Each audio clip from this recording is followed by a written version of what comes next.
So hello students, good morning. तो हमने previous video में वेक्टर डिफरेंशिएशन का टॉपिक स्टडी किया था। आज का जो हमारा टॉपिक है वो है vector integration. So vector integration में हम सबसे पहले लाइन इंटीग्रल पढ़ने वाले हैं। ओके, सो वेक्टर इंटीग्रेशन से आप क्या समझते हैं? आपने इंटीग्रेशन मैथ्स में पढ़ रखा है, ठीक है ना। किसी भी फंक्शन का इंटीग्रेशन किस तरीके से करते हैं। इसमें अब हम वेक्टर का इंटीग्रेशन, किसी भी फिजिकल क्वांटिटी, किसी भी वेक्टर क्वांटिटी का हम इंटीग्रेशन किस तरीके से कर सकते हैं और इंटीग्रेशन की हमें ज़रूरत क्यों पड़ती है।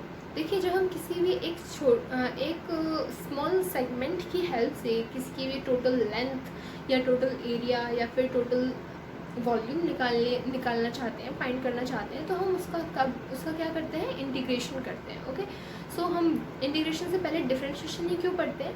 क्योंकि डिफरेंशिएशन में हम ना केवल rate of change of any quantity पढ़ते हैं, बल्कि स्मॉल सेगमेंट्स के बारे में भी पढ़ते हैं, जिन्हें हम dx, dy, dz और एनी अदर वेरिएबल का यूज़ करके स्टडी करते हैं। ओके, सो जब हम किसी भी, अब जैसे मान लीजिए ये हमारा कर्व है। ओके, इस कर्व पे हमने एक स्मॉल सेगमेंट ले लिया, ठीक है। इस स्मॉल सेगमेंट की हमें नॉलेज है। ओके, अब इस स्मॉल सेगमेंट की हेल्प से हमें इस पूरे कर्व की लेंथ निकालनी है। ओके, तो वो हम किस तरीके से निकालेंगे? इसका इंटीग्रेशन करके। हम क्या करेंगे, इस पूरी लाइन को स्मॉल सेगमेंट्स में डिवाइड कर देंगे।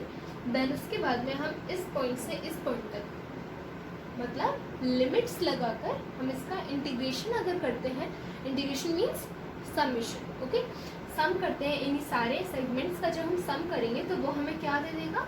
टोटल लेंथ हमें दे देगा। ओके, तो देखिए, कंसीडर, हम किस तरीके से इसको डिफाइन कर सकते हैं। Consider a function f(x) of a variable x at each point of line AB. Okay, if line AB is divided into n parts, okay, n parts of length d1, d2, sorry dx1, dx2 up to dxn, ठीक है, respectively, then जो summation होगा, summation of product of the function fx, okay, with the length dx along the entire length AB. Okay, इसलिए हमने ये limits लगाई है। Is represented by the line integral of fx from a to b as this. Okay, so हमने क्या ले लिया, ये हमारी लाइन हो गई। लाइन पे हमने, अब इस लाइन पे हर एक पॉइंट पे जो फंक्शन की वैल्यू है वो हमने fx मान ली, ठीक है। आपको किसी क्वेश्चन के केस में fx की वैल्यू दे रखी होगी, ओके, और इसी में हमने एक सेगमेंट ले लिया dx, ठीक है। जब हम इंटीग्रेशन करते हैं fx एंड dx का from limit a to b, तो हमें क्या मिलता है? Entire length of this line मिलती है। That's why we call it as line integral. Okay, so आपने एक चीज़ नोटिस की कि यहाँ पे जो हम वेरिएबल ले रहे हैं वो सिंगल डायमेंशनल वेरिएबल ले रहे हैं और वन डायमेंशनल वेरिएबल ले रहे हैं। जब इसी की जगह पर हम वन की जगह पर टू डायमेंशनल लेते हैं तो हम इसका वहाँ पे सरफेस इंटीग्रल का यूज़ करते हैं, और इसी तरह जब थ्री डायमेंशनल लेते हैं वेरिएबल तब हम क्या करते हैं? वॉल्यूम इंटीग्रल का यूज़ करते हैं, ठीक है। देखिए, आपने चार्ज डिस्ट्रीब्यूशन पढ़ा होगा 12th क्लास में, आपने चार्ज डिस्ट्रीब्यूशन पढ़ा होगा। चार्ज डिस्ट्रीब्यूशन में भी आपने इंटीग्रेशन की हेल्प से ही चार्ज डिस्ट्रीब्यूशन निकाला होगा, वो भी हमारे 3 टाइप का ही होता है। इसी तरह से आप क्या करते हैं? वेक्टर का इंटीग्रेशन करते हैं, ठीक है। अब एग्जांपल के लिए हमने ले लिया, इफ इलेक्ट्रिक फील्ड, हमने फंक्शन की वैल्यू जो है, फंक्शन की जगह पे हमने क्या ले ली? इलेक्ट्रिक फील्ड ले ली, ठीक है। If electric field E is a function of variable x, ठीक है, is a function of variable x, then जो इंटीग्रेशन होगा, taken limits as x1 and x2 E dot dx, E vector dot dx represents the potential difference between the points A and D। अब देखिए, आपको इसी curve पे या फिर इसी कर्व पे आपने फंक्शन की जगह पे क्या ले लिया? इलेक्ट्रिक फील्ड ले ली। तो आपको इलेक्ट्रिक फील्ड अगर निकालनी है किसी भी कर्व के लिए, किसी भी रीजन के लिए, तो उसके लिए आपको क्या करना है? जब आप इलेक्ट्रिक फील्ड को उस पोजीशन वेक्टर के साथ में, सेगमेंट के साथ में इंटीग्रेशन कराते हैं तो आपको क्या मिलेगा? पोटेंशियल डिफरेंस मिलेगा। देखिए, आप पोटेंशियल डिफरेंस क्यों? जो dv by dr होता है minus dv by dr, it is also called potential gradient is equals to P, okay, electric field. तो यहाँ से जो आपकी dv की वैल्यू होगी, अगर आप साइन को इंक्लूड ना करें, मैग्नीट्यूड को इंक्लूड ना करें, तो यहाँ से जो dv की वैल्यू क्या हो जाएगी, ई वेक्टर डॉट dr, है ना, dr वेक्टर। तो यहाँ से हमारी ये वैल्यू हो जाएगी। अब अगर आपको, ये तो हमारा स्मॉल सेगमेंट के लिए हो गया, ठीक है ना, स्मॉल सेगमेंट के लिए dv। अब अगर आपको यही टोटल पोटेंशियल डिफरेंस निकालना है तो आप क्या कर देंगे, इंटीग्रेशन कर देंगे। तो टोटल पोटेंशियल डिफरेंस के लिए आपने इसका इंटीग्रेशन किया, तब आपको क्या वैल्यू मिलती है, ई डॉट डी आर। अब इसी की जगह पर आप x की जगह पर, सॉरी r की जगह पर वेरिएबल लेते हैं x, तो आपको क्या वैल्यू मिलती है, dx, ठीक है। और इसमें आपने लिमिट्स के लगा दी हैं x1 to x2, ठीक है। तो इस तरह से आप किसी भी वेक्टर फंक्शन का या वेक्टर क्वांटिटी का लाइन इंटीग्रल करते हैं, ठीक है। अब इसी पे आप कुछ थ्योरम्स और कुछ क्वेश्चंस समझ लीजिए, जिससे आपको ये कंसेप्ट पूरी तरीके से और अच्छे से समझ में आ जाए, ठीक है। सुना, फर्स्ट थ्योरम देखो हमारी क्या कहती है, इफ हमारा जो f फंक्शन है is the gradient of a scalar function phi, where phi is a single valued function or a scalar function and has continuous partial derivatives, then the line integral of that function with dr from point p1 to p2 is independent of path joining the 2 points, ठीक है ना। मतलब ये कहना चाह रहे हैं कि आपका अगर कोई भी पाथ है, ठीक है, p1 से p2 पॉइंट तक, और उसमें जो आपका किसी dr सेगमेंट के लिए जो आपका फंक्शन है, फंक्शन की वैल्यू अगर ग्रेडियंट phi दे रखी है, अगर फंक्शन की वैल्यू ग्रेडियंट phi दे रखी है, तो उस केस में जो हमारा फंक्शन होगा, सॉरी जो हमारा लाइन इंटीग्रल होगा, वो अगर हम इसका इंटीग्रेशन यानी कि लाइन इंटीग्रल निकालते हैं, तो वो independent of the path joining two points होगा, ठीक है ना, टू दीज पॉइंट्स, ओके।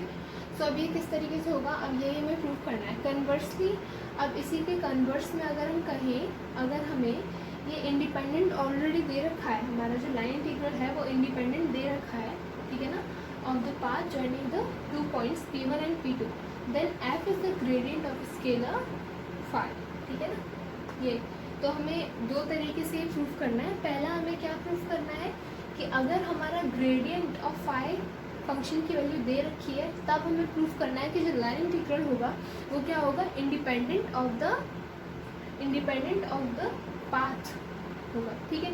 और दूसरा, अगर हमें ग्रेडियंट ऑफ द फंक्शन नहीं दिया है, अगर हम फंक्शन ऑलरेडी इंडिपेंडेंट दे रखा है पाथ के लिए, तब हमें ये प्रूफ करना है कि जो फंक्शन की वैल्यू होगी वो क्या होगी, gradient of scalar function phi होगी, ठीक। अब देखिए आप फंक्शन की जगह पर क्या लिख सकते हैं, फंक्शन की वैल्यू ग्रेडियंट ऑफ phi। अब देखिए मैंने आपको ग्रेडियंट ऑफ phi में gradient of a function, scalar function में ये पढ़ाया था कि gradient of scalar function into the position vector will be क्या होगा, it is equals to d phi, okay. So it is equals to d phi, ठीक है। अब अगर आप इसको जब इंटीग्रेट करोगे तो इंटीग्रेट करके आपका वही phi आएगा, और phi की जगह पर आप क्या पुट कर दोगे, लिमिट्स पुट कर दोगे, ठीक है ना। तो आपको आंसर में क्या मिलेगा, p2 माइनस p1 और phi p2 minus phi p1। सो आप ये क्लियरली देख ही सकते हैं, जो हमारा आंसर है स्केलर फंक्शन का वो पाथ पे डिपेंड नहीं कर रहा, बल्कि पाथ के जो पॉइंट्स है, इनिशियल एंड फाइनल पॉइंट्स पे डिपेंड कर रहा है, ठीक है। अब इसी के कन्वर्स में आपको सेकंड क्या प्रूफ करना है, गिवन है कि जो हमारा f है, f is independent of the path along points p1 and p2, ठीक है, ये आपको गिवन है। ठीक है, तब आपको क्या प्रूफ करना है, फंक्शन की वैल्यू ग्रेडियंट ऑफ 5 प्रूफ करनी है। ठीक है, तो देखो अभी अगर आपका कोई भी फंक्शन इंडिपेंडेंट है पाथ के, तो आप क्या लिख सकते हो, पाथ के अगर इंडिपेंडेंट है तो 5x y z is equals to integration of m dot dr vector from limits x1 y1 z1 to limit x2 y2 z। ठीक है, सो इस केस में अगर आपका जो फंक्शन है, सॉरी जो लाइन इंटीग्रल है, लाइन इंटीग्रल अगर हमें क्या दे रखा है, इंडिपेंडेंट ऑफ पाथ दे रखा है, तो उस केस में हमारा लाइन इंटीग्रल हम किस तरह से रिप्रेजेंट कर सकते हैं, इस तरीके से रिप्रेजेंट कर सकते हैं। ठीक है, आप इसको क्या लिख सकते हो, x1 y1 z1। अब देखिए आप इसको अगर आप अब डिफरेंशिएट कर देते हैं, differentiating first equation, differentiating equation first. ठीक है ना, हमने पार्शियली डिफरेंशिएट कर दिया। ठीक है, देन हमें क्या मिलता है, d5 is equals to f dot dr। Okay, so देखिए अब आप क्या कर सकते हैं, इसको जब आप इसको पार्शियली डिफरेंशिएट या सिंपली डिफरेंशिएट करते हैं, तो देखिए अब आप इस टर्म को इधर साइड ला सकते हैं ना, LHS की तरफ अगर आप लेके आते हैं तो ये क्या हो जाएगा, del phi dr vector minus f dot dr vector is equals to 0। ठीक है, सो आपको ये क्या मिल जाएगा, आप dr वेक्टर कॉमन ले सकते हैं, तो ये हो जाएगा d5 minus f vector is equals to 0। So यहाँ से ये हमारी टर्म इधर साइड जाके कैंसिल आउट हो जाएगी, तो यहाँ से हमें f vector is equals to क्या मिल जाएगा, ग्रेडियंट ऑफ 5 मिल जाएगा। So hence proved. ठीक है, तो इससे हमें क्या, हमने क्या पढ़ा, सेकंड जो हमारा था कन्वर्सली, इन कन्वर्स अगर हमें line integral is independent of path दे रखा है, ठीक है ना, देन हम उसको किस तरह से लिख सकते हैं, इस तरीके से लिख सकते हैं। ठीक है, देन हम क्या करेंगे, उसको डिफरेंशिएट करेंगे इक्वेशन को, एंड डिफरेंशिएट करने के बाद में d5 की वैल्यू रख देंगे। ठीक है ना, फाई एंड dr के टर्म्स में, देन सिंपली हम इसे सॉल्व कर देंगे तो हमें ये मिल जाएगा। ओके,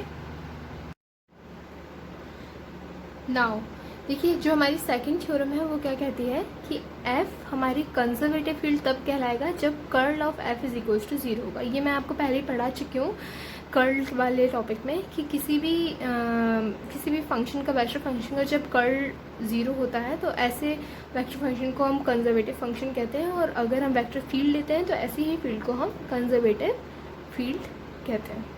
ओके, नाउ नेक्स्ट हम एक एग्जांपल ले लेते हैं, क्वेश्चन ले लेते हैं। ठीक है, अब इस क्वेश्चन में आपको लाइन इंटीग्रल निकालना है f डॉट dr, जहाँ पे आपको फंक्शन की वैल्यू दे रखी है। ठीक है, सो अब आप क्या करेंगे, फंक्शन की वैल्यू इसमें पुट करेंगे। ठीक है, सो dr वेक्टर की जगह पे जब आप इसको सेपरेट करेंगे, जब आप करेंगे तो ये हो जाएगा dr 3xy dx minus y square dy। ठीक है, 3xy को आप dx के टर्म में करेंगे, y स्क्वायर को आप किसके टर्म में करेंगे, dy के टर्म में। ठीक है, तो जो आप अब आपको देखो y को भी किस में चेंज करना पड़ेगा, x में चेंज करना पड़ेगा, तभी आप इसको इंटीग्रेट कर पाओगे। तो आप क्या करोगे, y की जगह पे क्या रख सकते हो आप, 2x स्क्वायर आपको वैल्यू दे रखी है, प्लेन की इक्वेशन के हेल्प से आप क्या कर लेंगे, y की जगह पर वैल्यू पुट कर देंगे x की। ठीक है, तो ये हो जाएगा 2x square dx minus y square dy। ठीक है, सो ये क्या हो जाएगा, दिस विल बी 3x³ ठीक है, तो x³ का इंटीग्रेशन क्या हो जाएगा, x4/4 माइनस y³ अपॉन 3। ठीक है, और लिमिट्स क्या हो जाएंगी, y की लिमिट्स 0 to 2 एंड x के लिए लिमिट 0 to 1, ठीक है, 0 to 1। फिर आप इसमें अब क्या करेंगे, वैल्यू पुट कर देंगे, ठीक है। तो ये क्या हो जाएगा हमारा 6/4, ठीक है, माइनस 8/3, ठीक है, दैट विल बी -7/6।